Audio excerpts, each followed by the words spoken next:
विश्व मानसिक स्वास्थ्य दिवस।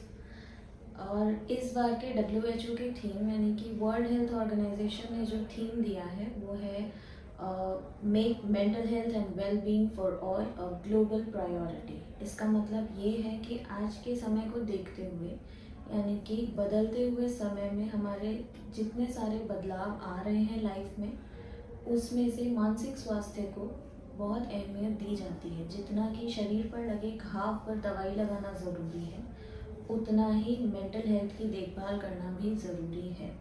खास करके जब हम किसी कठिन परिस्थिति में होते हैं, जैसे कि कैंसर जैसी कठिन परिस्थिति का सामना जब हम करते हैं, तो उस समय हमारे लिए सिर्फ शरीर के लिए कीमोथेरेपी ही ज़रूरी नहीं है, हमारे लिए मेंटल हेल्थ का भी ध्यान रखना यानी भावनात्मक बदलाव जो आ रहे हैं उन पर भी ध्यान देना हमारे लिए उतना ही ज़रूरी है। तो आइए आज हम जानेंगे हमारे एक्सपर्ट डॉक्टर आरती होता जी से, जो कि भगवान Mahavir cancer hospital and research centre के साइको-ऑन्कोलॉजिस्ट हैं एंड साइकोलॉजी डिपार्टमेंट के HOD भी हैं। तो मैम आप बताइए कि साइको-ऑन्कोलॉजी क्या है? साइको-ऑन्कोलॉजी एक विशेष विषय है जहाँ कैंसर पीड़ित व्यक्ति एंड उनकी परिवार के सदस्यों की भावनात्मक जो परेशानी होती है, उनकी चिंता को संबोधित करती है। इस टीम में, साइको-ऑन्कोलॉजिस्ट टीम में मेंटल हेल्थ प्रोफेशनल्स होते हैं, यानी कि मनोवैज्ञानिक मनोचिकित्सक होते हैं। तो ये विशेषज्ञ न केवल आपको सुनते हैं, आपकी भारी स्थिति में उससे निपटने में भी आपको मदद करते हैं। तो मैम, कैंसर में मानसिक संकट क्यों लाता है कैंसर, और इसका भावनात्मक बदलाव जो होते हैं इसका कारण क्या है? बहुत एक इम्पॉर्टेंट क्वेश्चन आपने पूछा कि कैंसर में मानसिक संकट क्यों होता है। जैसे कि हम जानते हैं कि कैंसर बीमारी डायग्नोसिस होने के बाद कैंसर मरीजों के मन में बहुत सारे प्रश्न आती हैं, उनकी बीमारी के बारे में, उनकी चिकित्सा के बारे में, चिकित्सा की साइड इफ़ेक्ट्स के बारे में, उनकी परिवर्तित फैमिली के बारे में, बहुत सारे विषय में वो अच्छे से उसको संभाल नहीं पाते हैं। इसमें भी मानसिक संकट हो सकता है। कई बार जो विषय होती है कि उनके मन में बहुत सारे मिसकॉन्सेप्शन यानी कि मिथक होती हैं कैंसर बीमारी को लेकर के। जैसे कि कैंसर लाइलाज बीमारी है, ये बहुत भारी बीमारी है। तो इसमें ये सारे जो चिंताएं हैं या विचार हैं, इसमें से बहुत निराशा, क्रोध, दुख, भयभीत जैसे भावनाओं को जन्म देता है। तो मुझे कैसे पता चलेगा कि मुझे मानसिक पीड़ा हो रही है? इसमें और एक लाइन मैं ऐड कर दूं, ये और भी कैंसर बीमारी पता चलने के बाद उनकी कोई शारीरिक परिवर्तनों से भी मानसिक संकट हो सकता है। जैसे ब्रेन की अगर स्पेसिफिक कोई पार्ट में उनकी बीमारी है, तो ट्यूमर है, तो इसमें भी हो सकता है उनकी इलेक्ट्रोलाइट्स की कोई प्रॉब्लम है, हो सकता है कोई उस समय कैंसर ट्रीटमेंट के दौरान कोई नशा या कोई मादक द्रव्य की इस्तेमाल हो रही है, या कोई कीमोथेरेपी एजेंट जो मानसिक स्थिति की बदलाव के लिए जिम्मेदार बन सकता है। तो ये सारे कारणों से मानसिक स्थिति की परिवर्तन हो सकता है। तो जैसे कि मैंने आपसे पूछा कि मुझे कैसे पता चलेगा कि मुझे मानसिक पीड़ा हो रही है? हाँ, बहुत बार बहुत जन को लगता है कि कैसे पहचाना जाए कि मानसिक पीड़ा है।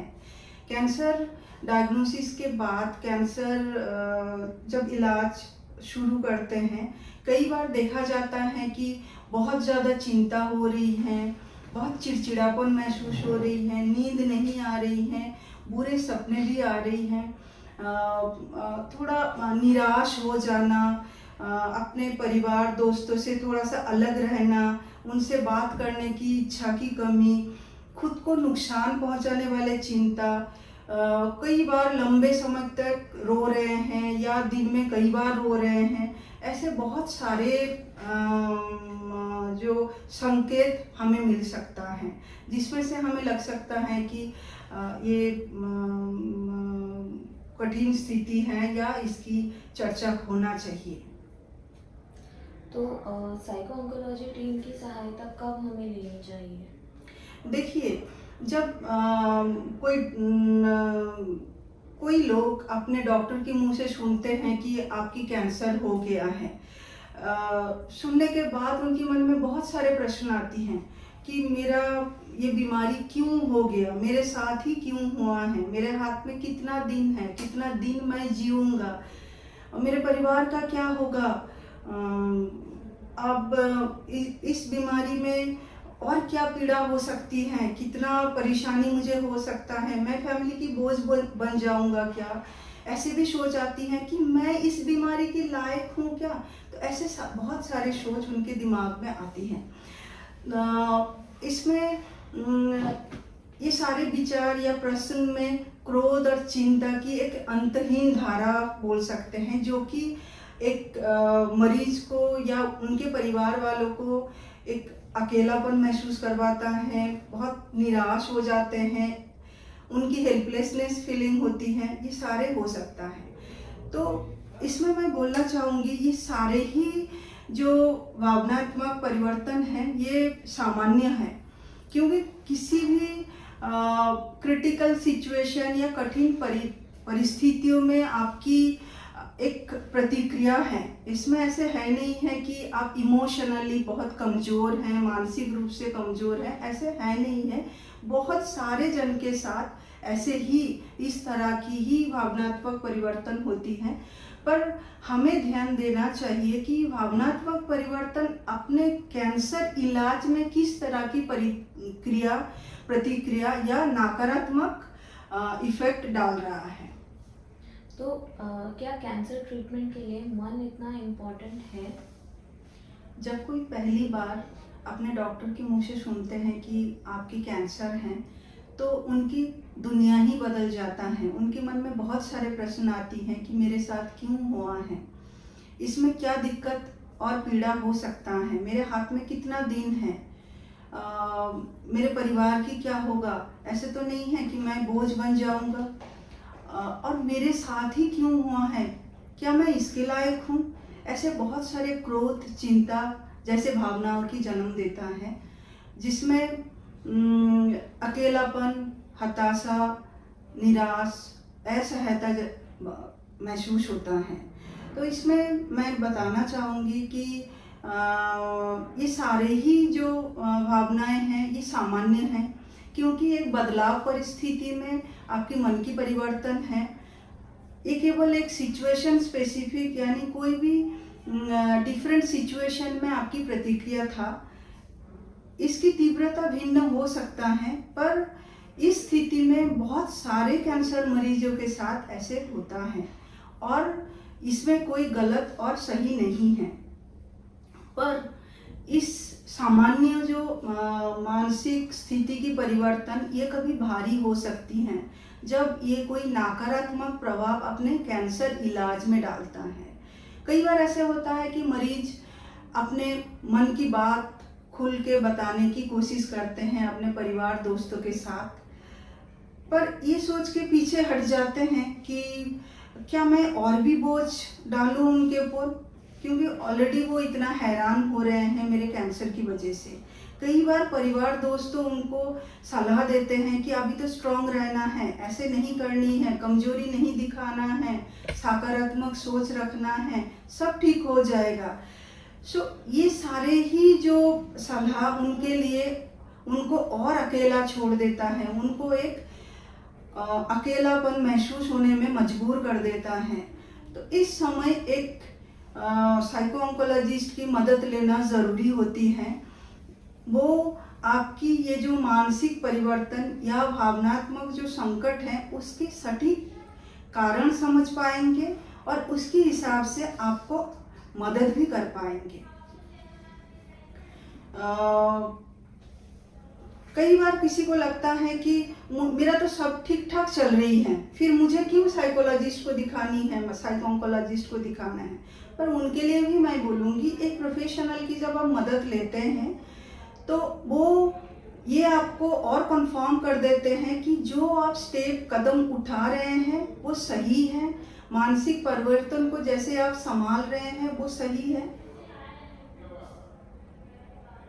तो क्या कैंसर ट्रीटमेंट के लिए मन इतना इम्पोर्टेंट है? कैंसर ट्रीटमेंट में मन बहुत ही इम्पोर्टेंट है। बहुत हम जैसे कि जानते हैं कि शरीर और मन जुड़े हुए हैं, एक दूसरे से जुड़े हुए हैं। जब मन खराब हो जाती है तो शरीर में बहुत सारे सिम्टम्स दिखने लग जाता है, जब शरीर खराब रहता है मन अच्छा नहीं लगता है। तो हमें दोनों की ही केयर करना बहुत ज़रूरी हो जाती है। अब हम जब कैंसर इलाज में आते हैं, हमारी गोल क्या होती है? हमारी क्वालिटी ऑफ लाइफ की इम्प्रूव करना होता है। जिस दौर में हैं हम उससे आगे बढ़ना हम चाहते हैं। तो अगर हम क्वालिटी ऑफ लाइफ बढ़ाना चाहते हैं और मानसिक स्वास्थ्य पे नज़र ना दे तो क्वालिटी ऑफ लाइफ नहीं बढ़ेगी।